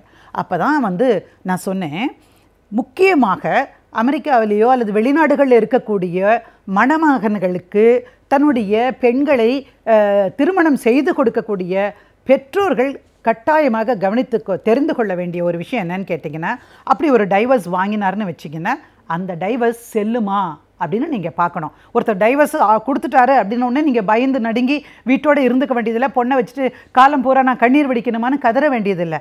அதற்கு பதிலாக அப்படிப்பட்ட டைவர்ஸு செல்லாது என்பதை நீங்கள் புரிஞ்சுக்கணும். இந்த விஷயத்தை தான் நான் இன்றைக்கி உங்கள் மத்தியில் பேச விரும்பினேன். குறிப்பாக பார்த்தீங்கன்னா, ஏன் முடியாது அப்படின்னு கேட்டிங்கன்னா, இப்போ ஒரு ஹிந்து திருமண சட்டம், 2 பேர் ஹிந்துஸாக இருக்காங்க. அவங்க வந்து இங்கே கபாலீஸ்வரர் கோவில்லையோ அல்லது வேறு ஏதாவது ஒரு கோயில்லையோ ஹிந்து முறைப்படி அம்மி மிதித்து அக்னி பார்த்து அக்னியை வலம் வந்து 7 ஸ்டெப்பை எடுத்து வச்சு முறைப்படி மாலை மாற்றி தாலி கட்டி அது அந்தந்த கம்யூனிட்டிஸ்க்கே உரிய சடங்குகளோடு கல்யாணம் பண்ணினாங்கன்னு வச்சுக்கோங்க. அப்போது ஹிந்து திருமண சட்டத்தின் கீழே செய்யப்பட்ட திருமணத்தை அமெரிக்காவில் இருக்கக்கூடிய ஒரு கவுண்டி கோர்ட்டில் விவாகரத்து வாங்க முடியுமா? முடியாது. அது புரிஞ்சுக்கணும். என்னென்னா அப்படி ஒரு நபர் கணவர் வந்து அங்கே வாங்கினா கூட அதை நீங்கள் கட்டாயமாக இங்கே வச்சு சேலஞ்ச் பண்ண முடியும். ஏன்னா எந்த சட்டத்தின் கீழ் நீங்கள் வந்து திருமணத்தை பதிவு செய்கிறீர்களோ, கட்டாயமாக இந்து திருமண சட்டமாக இருக்கலாம் அல்லது ஸ்பெஷல் மேரேஜ் ஆக்டாக இருக்கலாம், எதுவாக இருந்தாலும் அந்த சட்டத்தின் அடிப்படையிலே தான் விவாகரத்து என்பது வழங்கப்பட வேண்டியும். இது வந்து ஒரு முக்கியமான விஷயம். இரண்டாவது ஒரு முக்கியமான விஷயம் இருக்குது. இப்போ அந்த பொண்ணு இங்கே வீட்டுக்கு வந்துடுறா, இந்தியாவில் இருக்கா, 1 மாதமோ 2 மாதமோ இல்லை 3 மாதமே கூட குழந்தை பிறப்புக்குன்னு சில பேர் இங்கே வராங்க, இல்லை குழந்தை பிறந்ததுக்கப்புறம் கொஞ்ச நாள் அங்கே அமெரிக்கன் சிட்டிசனாக இங்கே வந்திருப்பாங்க. ஆனால் அந்த மாதிரியான சந்தர்ப்பத்தில் என்ன ஆகுதுன்னு கேட்டிங்கன்னா, நோட்டீஸே அனுப்பாமல் அல்லது நோட்டீஸ் சர்வ் ஆகாமல் இது வந்து டைவர்ஸ் ஆகிவிடும். இது மட்டும் இல்லை, இது இந்தியா வந்துட்டால் மட்டும் இல்லை. அந்த பொண்ணு அமெரிக்காவில் ஃபிலடெல்ஃபியாவில் இருக்கலான்னு வச்சுக்கலாங்க, இந்த பையன் சிகாகோவில் இருக்கான்னு வைங்க. இப்போ இந்த 2 பேரில் சிகாகோவில் இருக்கிற பையன் ஒரு டைவர்ஸ் ப்ரொசீடிங்கை அங்கே போட்டான்னு வைங்க, நோட்டீஸ் போனதா இல்லையாங்கிறதுக்கான அத்தாட்சி இருப்பதற்கான வாய்ப்பே கிடையாது. அனுப்பி இருக்கலாம், அது ரீச் ஆச்சான்னு தெரியாது. அப்போ அந்த மாதிரி சந்தர்ப்பத்தில் அந்த பெண்ணுக்கு தெரியாமலே ஒருதலை பட்சமான உத்தரவு, எக்ஸ்பார்ட்டி ஆர்டர் என்று சட்டத்திலே சொல்லுவார்கள்.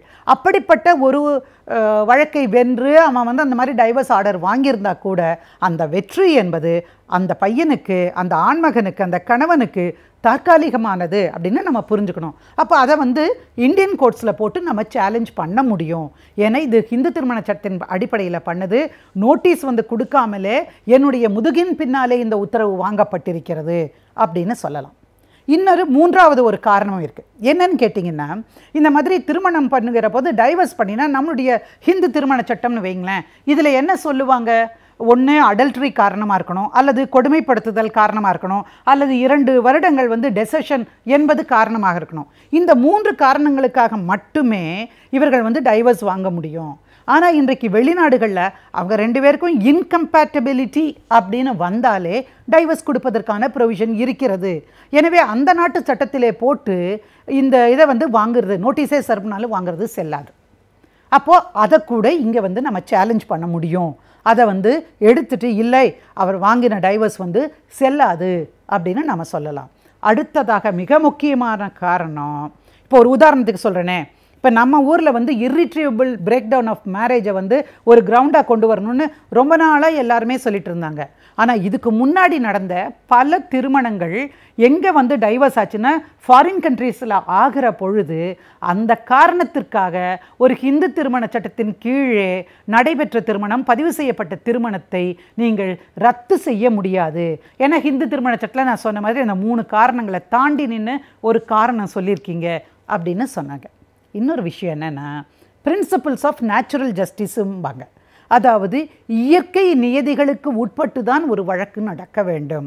அதற்கு மாறான முறையிலே ஒரு வழக்கு அங்கு தாக்கல் செய்யப்பட்டிருந்தால், அதனாலே வந்து விவாகரத்து வழங்கப்பட்டிருந்தால் அந்த மாதிரியான விவாகரத்து செல்லாது. சரி, என்ன பண்ணலாம்? பாதிக்கப்பட்ட நிறைய பெண்கள் நம்மளுடைய நேஷ்னல் கமிஷன் ஃபார் விமனுக்கு புகார் அனுப்புகிறார்கள். இப்போ நீங்கள் பார்த்து வெளிநாடு வாழ் இந்தியர்களுக்கான ஒரு துறையே இருக்கிறது. அந்த துறை, அந்த மினிஸ்ட்ரியின் கீழே நீங்கள் வந்து உங்களுடைய புகாரை பதிவு செய்யலாம். நீங்கள் அந்த வெப்சைட்டை கூட ஓப்பன் பண்ணி பார்க்கலாம். அந்த அடிப்படையில் உங்களை புகாரை பதிவு செய்தால் இது பற்றிய விவரங்களை நம்ம அந்த அமைச்சகம் இருக்குது பாருங்கள், அந்த மினிஸ்ட்ரியினுடைய வெப்சைட்டில் இருக்கக்கூடிய அந்த இதிலிருந்து எல்லாத்தையும் எடுக்க அந்த விவரங்களை சேகரிக்க முடியும். தொடர்ந்து தேவைப்பட்டால் லீகல் எய்டு உதவியோடு சட்ட ரீதியாக அந்த விவாகரத்தை ரத்து செய்யவும் முடியும். சரி, இது ஒரு புறம். இன்னொரு பக்கம் இப்போ நீங்கள் மெட்ராஸில் இருக்கீங்க, அப்படி ஒரு சம்பவம் நடந்துருச்சு, நீங்கள் சேலஞ்ச் பண்ணணுன்னா இங்கே சென்னையில் இருக்கக்கூடிய நீதிமன்றத்திலேயே கூட நீங்கள் சேர்ந்து வாழ்வதற்கான மனு போடலாம். அவர் போட்டது செல்லாதுன்னு அறிவிக்க கோரி இங்கே மனு போடலாம். நீங்கள் வெற்றியும் பெறுவீர்கள். அதற்கு இந்திய சட்டம், குறிப்பாக உச்ச நீதிமன்றத்தின் வழக்குகள், பல தீர்ப்புகள் இதுக்கு உறுதுணையாக இருக்கின்றன. எனவே வந்து இந்த ஃபாரினுக்கு பொண்ணுகளை கல்யாணம் பண்ணி கொடுத்துட்டு திண்டாட வேண்டிய அவசியம் இன்றைக்கு பேரண்ட்ஸ்க்கு கிடையாது. கட்டாயமாக நீங்கள் உங்கள் உரிமையை நிலைநாட்ட முடியும். எனவே இந்த வகையில் வாங்கப்பட்ட விவாகரத்தை ரத்து செய்வதற்கான உரிமை உங்களுக்கு உண்டு என்று அறிந்து சென்னையில் இருக்கிற நீதிமன்றத்திலோ அல்லது உதவி கேட்டு தேசிய மகளிர் ஆணையத்திலோ அல்லது வெளிநாடு வாழ் இந்தியர்களுக்கான துறையிலோ நீங்கள் மனு கொடுத்தும் நீங்கள் இந்த பற்றிய விவரங்களை தெரிந்து கொள்ளலாம். விழிப்போடு இருங்கள். எந்த காரணத்தை கொண்டும் விவாகரத்துங்கிறதுக்காக அவர் வாங்கிட்டாருன்னு மூலையில் உட்கார்ந்து அழுதுறாதீங்க. தைரியமாக தன்னம்பிக்கையோடு இதை எதிர்கொள்ள வேண்டும் என்பதுதான் என்னுடைய ஆவல். மனம் என்பது எப்பொழுதும் சீராக ஒரே நேர்கோட்டில் இருப்பதில்லை. எனவே மனம் என்பது பல கோணங்களில் மாறுபட்டு கொண்டே இருக்கின்றது. அவற்றை நாம் எவ்வாறு சீர்படுத்தி வைத்துக் கொள்ளலாம் என்பதை பற்றி நம்மிடையே பகிர்ந்து கொள்ள வருகிறார் டாக்டர் பதுர் மொஹிதீன் அவர்கள். நம் விடையிலேவான நிகழ்ச்சி நிறைவு பகுதியாக வரவிருப்பது மனமே மனமே.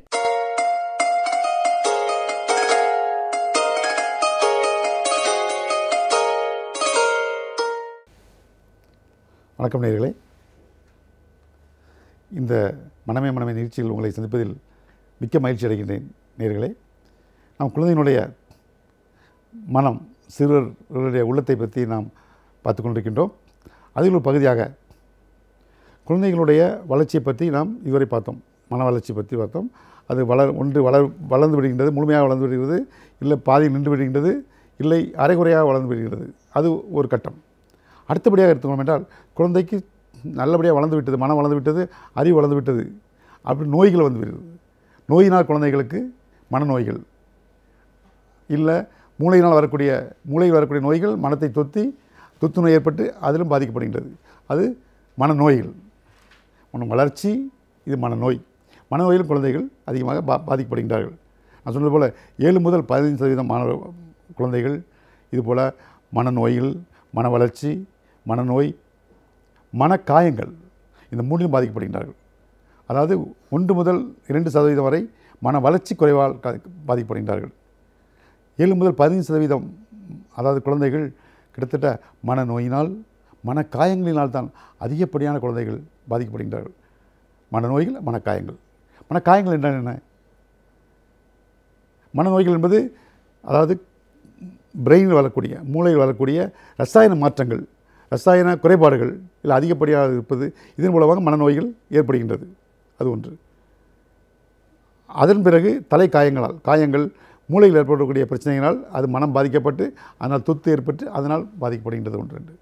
அடுத்தபடியாக எடுத்துக்கணும் என்றால் மனக்காயங்கள் என்றால் என்ன? அது காரணம் யார்? நாம் தான். மனக்காயங்கள் என்பது சுற்றுச்சூழலினால் கூட குழந்தைகளுடைய மனம் பாதிக்கப்படுகின்றது. எப்படி? ஸ்ட்ரெஸ், குழந்தைகளுக்கு ஏற்படக்கூடிய ஸ்ட்ரெஸ். குழந்தைங்களுக்கு ஸ்ட்ரெஸ் உண்டா? நம்ம ஆச்சரியமாக இருக்குல்ல, குழந்தைங்களுக்கு எப்படி ஸ்ட்ரெஸ் இருக்கும்? நமக்கு தான் ஸ்ட்ரெஸ் இருக்கின்றது, குழந்தைகளுக்கு கூட ஸ்ட்ரெஸ் இருக்கின்றது. ஆம், இருக்கின்றது. குழந்தைகளுக்கு என்ன ஸ்ட்ரெஸ்? இயற்கையாக சில ஸ்ட்ரெஸ் இருக்கின்றது. குழந்தைக்கு இன்னொரு குழந்தை பெறும்போது, அது குழந்தை பெறுகின்றார்கள், அந்த குழந்தை இன்னொரு தம்பி பிறக்கின்றான்னு வைத்துக்கொள்வோம். அடுத்த குழந்தை, 2வது குழந்தை பிறக்கும் பொழுது அந்த குழந்தைக்கு ஸ்ட்ரெஸ் ஏற்படுகின்றது. அடுத்தபடியாக பள்ளிக்கு செல்கின்ற காலம், பள்ளிக்கு செல்வதும் குழந்தைகளுக்கு ஒரு ஸ்ட்ரெஸ் என்று கூறுகின்றார்கள். இந்த 2 ஸ்ட்ரெஸ்ஸுமே இயற்கை ஸ்ட்ரெஸ், இயற்கையாக வரக்கூடிய ஸ்ட்ரெஸ்கள். இது இயற்கையின் பலன் இருப்பதனால், அது மட்டும் இல்லாமல் பொதுவாக எல்லோருக்கும் இந்த ஸ்ட்ரெஸ் இருக்கின்றது, எல்லா குழந்தைகளும் இருப்பதனால் இது எளிதாக அது சரி கண்டு விடுகிறது, தானாகவே சரியாகி விடுகிறது என்று கூறுகின்றார்கள் ஆராய்ச்சியாளர்கள். இயற்கையாக ஏற்படக்கூடிய ஸ்ட்ரெஸ். அது மட்டும் இல்லாமல் மற்ற ஸ்ட்ரெஸ் இருக்கின்றதே, அந்த ஸ்ட்ரெஸ் தான் குழந்தையை மிகவும் பாதிக்கின்றது. அதாவது பெற்றோர்களுடைய வாழ்க்கை தரம், பெற்றோர்கள் இருவருக்கும் தாய் தந்தையருக்குள்ள உறவுகளின் அந்த அம்சம், உறவுகள், அது குழந்தையிடம் அவர்கள் வெளிப்படுத்துகின்ற அவர்கள் வெளிப்பாடுகள், இவைகளெல்லாம் வாழ்க்கை தரம், இவை அத்தனையும் குழந்தையை பாதிக்கின்றது. தாய் தந்தையருடைய உறவுமுறை, அந்த உறவுமுறை சரியில்லை என்றால் குழந்தைகளில் மிக அதிகமாக பாதிக்கின்றது. அது மட்டும் இல்லாமல் விவாகரத்து, செப்பரேஷன், சிங்கிள் பேரண்ட், அதுலேயும் ஒரே பேரண்டாக இருப்பாங்க, அந்த குழந்தைகளும் மிக பாதிக்கப்படுகிறது. பாதுகாப்பின்மை, 2 பேர் வெளியூரில் இருப்பாங்க, குழந்தை மட்டும் ஒரு இடத்துல இருக்கும், அதுவும் பாதுகாப்பின்மை, குழந்தைக்கு ஸ்ட்ரெஸ் அதிகமாக இருக்கின்றது. மாற்றாந்தாய், ஸ்ட்ரெஸ் அதிகமாக இருக்கின்றது. இறப்பு, பெற்றோர்களுடைய இறப்பு, நோய், பெற்றோர்களுக்கு ஏற்படுகிற நோய், இந்த நோய், இதனால் குழந்தைகளுக்கு ஏற்படக்கூடிய ஸ்ட்ரெஸ் தான் மிக அதிக அளவில் இருக்கின்றது. மற்றொன்று என்றால் பள்ளியில் ஏற்படக்கூடிய பிரச்சனைகள். ஸோ குழந்தைகளுக்கு அங்கேயும் ஸ்ட்ரெஸ் இருக்கின்றது. காலையில் குழந்தையை நாம் ரெடி பண்ணி அனுப்புகின்றோம். நம்ம எவ்வளோ பாடுபட்டு குழந்தைகளை நாம் வந்து பள்ளிக்கு அனுப்புகின்றோம். பள்ளியை எவ்வளோ கஷ்டப்பட்டு செலக்ட் பண்ணி அது எவ்வளோ நம்மளுடைய தியாகங்கள், நம்முடைய வசதிகளெல்லாம் குறைத்து கொண்டு நம்மை நாம் கஷ்டப்படுத்தி கொண்டு குழந்தைகளுடைய வாழ்க்கை நல்லாக இருக்க வேண்டுமே, குழந்தைகளுக்கு நல்ல ஒரு படிப்பினை தர வேண்டுமே, நல்ல ஒரு எஜுகேஷன் கொடுக்க வேண்டும், ஞானத்தை கொடுக்க வேண்டும் என்பதற்காக நாம் நம்மளை ஒடுக்கி கொண்டு நம்முடைய இன்ப துன்பங்களெல்லாம் நாம் அடக்கி கொண்டு நாம் தியாகம் பண்ணிக்கொண்டு குழந்தைகளுக்காக நாம் செலவு செய்கின்றோம். குழந்தை நல்ல பள்ளியை படிக்க வைக்கின்றோம். குழந்தை அந்த குழந்தைகளுக்கு ஏற்படுகின்றது பிரச்சனைகள் என்னென்றால், குழந்தை காலையிலே ஆரம்பித்து வருகிறது. குழந்தை போகும்போது அதனுடைய பள்ளி என்பது என்ன சொல்கின்றார்கள் ஆராய்ச்சியாளர்கள், அது 30 நிமிடம் தான் ட்ராவல் இருக்க வேண்டும். குழந்தை வீட்டிலிருந்து 30 நிமிடத்திற்குள் அந்த பள்ளி இருக்க வேண்டும். அப்போ தான் குழந்தை ஸ்ட்ரெஸ் இல்லாமல் இருக்கின்றதாம். அது மட்டும் இல்லாமல் குழந்தை சுமை, புத்தக சுமை, பாட சுமை இருக்கின்றதே, புத்தக சுமையும் குழந்தைகளுக்கு ஸ்ட்ரெஸ்ஸை உண்டாக்கின்றதாம். அது குழந்தை நாம் பார்க்கின்றோம், இவ்வளோ பெரிய மூட்டையை எவரெஸ்ட் சிகரத்துக்கு போகிற மாதிரி ஒவ்வொரு குழந்தையும் மூட்டையை போட்டு போகிறாங்க ஸ்கூலுக்கு. இந்த ஆராய்ச்சியாளர் என்ன கூறுகின்றார் என்றால், அதாவது குழந்தையினுடைய எடைக்கு 10ல் 1 பாகம்தான் அந்த சுமை இருக்க வேண்டும். அந்த குழந்தை 10 கிலோ எடை உள்ள குழந்தையாக இருந்தால் 1 கிலோ புத்தகத்தை சுமக்கலாம். அதான் கணக்கு. அதுக்கு மேல் இருக்கக்கூடாது. அந்த அளவு தான் நாம் புத்தகத்தை சுமக்க அலோவ் பண்ண வேண்டும் என்று கூறுகின்றார்கள். மிக தெளிவாக கூறுகின்றார்கள் அதனுடைய அளவை. அதுபோல் புத்தக சுமை குழந்தைகளுக்கு ஸ்ட்ரெஸ்ஸை உண்டாக்கின்றது. அப்புறம் குழந்தை பஸ்ஸில் ஏறிக்கொண்டு போகிறார்கள். அந்த பஸ் என்பது குழந்தைங்களுக்கு வந்து 30 கொண்ட சீட் கொண்ட பஸ் தான் இருக்கணுமா, பெரிய பஸ் இருக்கக்கூடாதான். பெரிய பஸ் இருந்தால் கூட குழந்தைங்களுக்கு க்ரௌடடாக இருந்தால் கூட குழந்தைகளுக்கு ஸ்ட்ரெஸ் வருகின்றது. ஆகவே அந்த ஸ்கூல் போகிற பஸ் கூட 30 மாணவர்கள் ஏற்றுக்கொள்ளக்கூடிய சின்ன பஸ்களாக இருக்க வேண்டும். ஒவ்வொரு குழந்தைக்கும் கம்ஃபர்டபுளாக இருக்கும். அதுவும் அரை மணி நேரத்துக்குள் அங்கே போய் சேர்கிற மாதிரி தான் இருக்கணும். ஸ்கூலோட டிஸ்டன்ஸ் கூறுகின்றார்கள். புத்தக சுமை, டிஸ்டன்ஸ், பள்ளி வாகனம் பெரிய வாகனமாக இருக்கக்கூடாது. அந்த வாகனங்களோட ஸ்பீடு இருக்கின்றதே அது 50 கிலோமீட்டருக்கு ஸ்பீட் மேலே போகக்கூடாதான். வாகனங்களோட ஸ்பீடு வந்து 40 to 50 km/h. அந்த ஸ்பீடு தான் வண்டி போகணுமா, அதுக்கு மேலே போகக்கூடாது. அதுவும் ஸ்ட்ரெஸ் தான் குழந்தைகளுக்கு. எவ்வளோ அழகாக கண்டுபிடித்து பார்க்க நேர்களே. ஆராய்ச்சிகள் எவ்வளோ அருமையாக, அதாவது நமக்கு தெள்ள தெளிவாக விழிப்புணர்வு ஏற்படுத்துகின்றது பார்த்தீர்களா. பஸ்ஸினுடைய வேகத்தை கூட சொல்லிட்டார்கள் ஆராய்ச்சியாளர்கள். இவ்வளோ தான் ஸ்பீட் போகணும் அப்படின்ட்டு. அந்த ஸ்பீடில் போகணும், ஸ்கூலில் போய் சேர்ந்துடும். ஸ்கூல் வந்து க்ரௌடடாக இருக்கக்கூடாது, ரொம்ப கிராம்ப்டாக இருக்கக்கூடாது. ஸ்கூல் 40 மாணவர்களுக்கு மேல் ஒரு பள்ளியில் ஒரு கிளாஸ் ரூமில் இருக்கக்கூடாது என்று கூறுகின்றார்கள். ஒவ்வொரு மாணவருக்கும் 10 ஸ்கொயர் ஃபீட் இடம் வேணுமா, ஒவ்வொரு மாணவருக்கும் அந்த அளவுக்கு ஸ்பேஸாக இருக்கணும். ஸ்கூல் கிளாஸ் ரூம் ஒவ்வொரு மாணவருக்கும் 10 ஸ்கொயர் ஃபீட் இருக்கணும். அப்படி தான் இருக்க வேண்டும் என்று கூறுகின்றார்கள் ஆராய்ச்சியாளர்கள். அப்படி இருந்தால் குழந்தைகளுக்கு ஸ்ட்ரெஸ் இருக்காது, காயங்கள் வராது என்று. பள்ளியில் இருக்கும்போது அது தவிர பள்ளியில் நான் பார்க்கின்றோம், பெரிய ஸ்கூலாக இருக்கணும், ஆனால் டாய்லெட்லாம் பார்த்து ரொம்ப கம்மியாக இருக்கும். அப்படி இருக்கக்கூடாதான். ஒரு 60 மாணவர்களுக்கு ஒரு யூரினரி இருக்கணுமா, அதுபோல் கணக்கு போட்டு இருக்கணும். இத்தனை பள்ளிகளுடைய ஸ்ட்ரென்த் இவ்வளோ இருக்கின்றதால் இத்தனை டாய்லெட் இருக்கணும். டாய்லெட் என்பது 25 மாணவர்களுக்கு ஒன்று, 25 மாணவர்களுக்கு ஒரு டாய்லெட் வீதம். அந்த கணக்கின் அடிப்படையில் தான் அங்கே அமைய வேண்டுமா, இல்லை அதுவும் ஸ்ட்ரெஸ் என்று கூறுகிறார்கள். எந்த பள்ளியில் அப்படி இருக்கின்றது நாம் பார்க்கின்றோம்? இல்லை. ஆகவே டாய்லெட் வசதிகள், அதில் யூரினரி வசதிகள் இருக்க வேண்டும். தண்ணிகள் மிக சுத்தமான தண்ணிகளாக, அதாவது க்ளீன் வாட்டர்களாக இருக்க வேண்டும், ஃபில்டர் வாட்டர்களாக இருக்க வேண்டும். அது மட்டும் இல்லாமல் பள்ளியில் ரீசஸ் டைமில் புல்லிங் இருக்கக்கூடாது. பள்ளியில் ஸ்கூல் புல்லிங் சொல்லுவோமே, குழந்தைகளை கேலி பண்ணுறது, கிண்டல் பண்ணுறது, அது இருக்காமல் பார்த்துக்கொள்ள வேண்டும். அதுவும் குழந்தைகளுக்கு மிக மிக மிக மிக அதிகமான ஸ்ட்ரெஸ்ஸை உண்டாக்கின்றது ஸ்கூல் புல்லிங். அது பள்ளியினுடைய கடமை தான் அது. ஏன்னா குழந்தை அதிகப்படியான நேரம் பள்ளியில் தான் இருக்கின்றது. குழந்தை வீட்டில் இருக்கின்றது, பள்ளிக்கு செல்கின்றது. கிட்டத்தட்ட 8 மணி நேரம் குழந்தை பள்ளியில் தான் இருக்கின்றது. அதிக நேரம் குழந்தை பள்ளியில் தான் செலவழிக்கின்றது. வீட்டில் கொஞ்சம் சிறிதளவு நேரம் தான். பள்ளி மிக முக்கியமான ஒரு கட்டம். பள்ளியினுடைய அமைப்பு, என்விரான்மெண்ட் மிக சுத்தமாக இருக்க வேண்டும், க்ளீனாக இருக்க வேண்டும். பள்ளியினுடைய பாடத்திட்டங்கள் இருக்க வேண்டும், மிக குறைவாக இருக்க வேண்டும். கண்ணா அப்படின்னா குழந்தைங்களுக்கு ஹோம்ஒர்க் நிறைய கொடுக்குறாங்க, இருக்கக்கூடாது. அதுக்கு லிமிட் இருக்கின்றது. ஸோ இதுபோல் ஒவ்வொரு கட்டத்திலும் கவனமாக இருக்கணும். பள்ளியில் அதுபோல் இருந்தால், ஸ்கூல் புல்லிங் இருந்தால் நீங்கள் மிக கவனமாக இருக்க வேண்டும். குழந்தைகள் சொல்லாதவங்க வெளியே வந்து சொல்லாது, மிரட்டி வச்சுருப்பான், சொல்லக்கூடாது அப்படின்ட்டு. தடியா, குண்டா, சப்பாடி அப்படிம்பாங்க, சோளப்படி கண்ணாடி, ரொம்ப ஒல்லியாக இருக்கான் அப்படின்னு ஒரு குழந்தைகள் ஒருத்தருக்கு ஒருவர். இந்த புல்லிங் என்பது கிட்டத்தட்ட 6ஆம் வகுப்பு முதல் 9ஆம் வகுப்பு வரை தான் அதிகமாக இருக்குமா. 6th முதல் 9th வரை தான் அதிகமாக புல்லிங் இருக்கும், ஸ்கூல் புல்லிங். அதன் பிறகு அவ்வளோ இருக்காதாம்.